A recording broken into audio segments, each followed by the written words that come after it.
আসসালামু আলাইকুম বন্ধুরা, আমি মালা আক্তার। মালার রান্নাঘরে আপনাদের সবাইকে ওয়েলকাম। আশা করি আপনারা ভালো আছেন।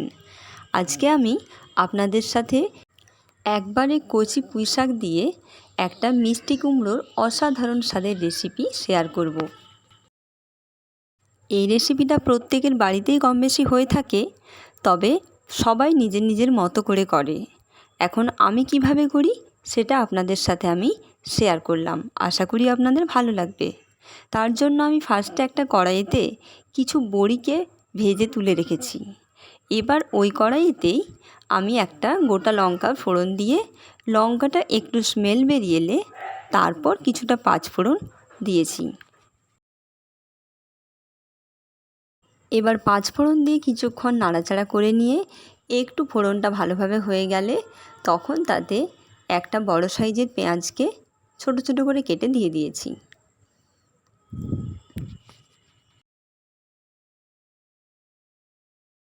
তারপর পেঁয়াজটা একটু ব্রাউন কালার হয়ে এলে আগের থেকে কেটে রাখা ছিল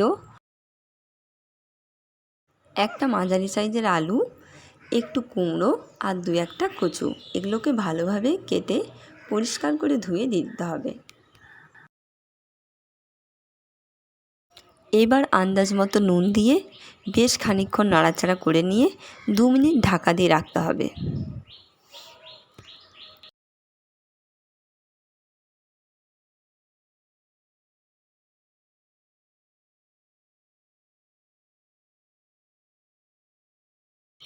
এবার 2 মিনিট পর ঢাকাটা খুলে নিয়ে আবারও একবার নাড়াচাড়া করে নিয়ে আগের থেকে কেটে রাখা ছিল পুঁই শাক আর কিছু ডাঁটা ওর মধ্যেই দিয়ে দিতে হবে।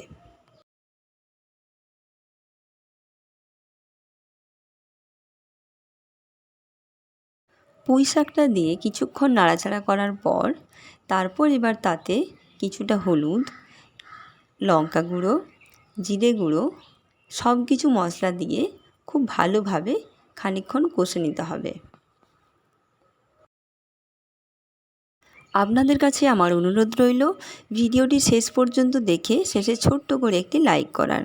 আর এখনও পর্যন্ত যারা চ্যানেলটিকে সাবস্ক্রাইব করেননি তারা প্লিজ চ্যানেলটিকে সাবস্ক্রাইব করে অল নোটিফিকেশান প্রেস করে রাখুন, যাতে করে আমার সমস্ত ভিডিও আপলোডের নোটিফিকেশান আপনাদের কাছে পৌঁছতে পারে। এবার এখন আর এক্সট্রা করে কোনো জল দেওয়ার দরকার নেই, যেহেতু শাক থেকে বেশ অনেকটা পরিমাণেই জল বেরোবে। তার জন্য ভালো করে কষে নিয়ে ঢাকা দিয়ে দিতে হবে। এবার মিডিয়াম টু লো ফ্লেমে প্রায় 10 মিনিট মতো রান্না করার পর ঢাকাটা খুলে নিয়ে একবার ভালোভাবে চেক করে নিতে হবে সব কিছু সেদ্ধ হয়েছে কি না। এখানে আমার কচুটা একটু সেদ্ধ হতে বাকি ছিল, তার জন্য আমি আরেকবার ঢাকা দিয়ে দিলাম। এইবার ঢাকা খুলে নিয়ে আগের থেকে যে ভেজে রাখা বড়িগুলো ছিল সেগুলো এবার ওর মধ্যে মিশিয়ে দিতে হবে।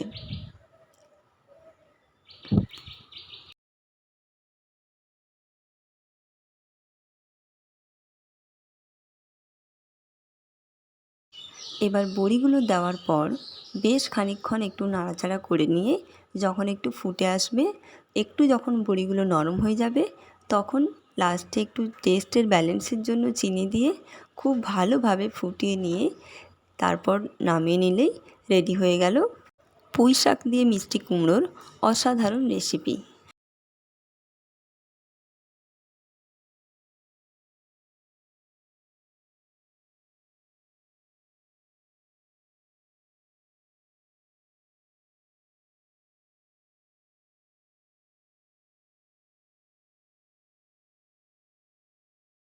তাহলে আজকে এই পর্যন্তই। আবার আসবো অন্য কোনো দিন নতুন কোনো ফ্লেভারের রেসিপি নিয়ে। ততক্ষণ পর্যন্ত সবাই সুস্থ থাকবেন, ভালো থাকবেন। ধন্যবাদ।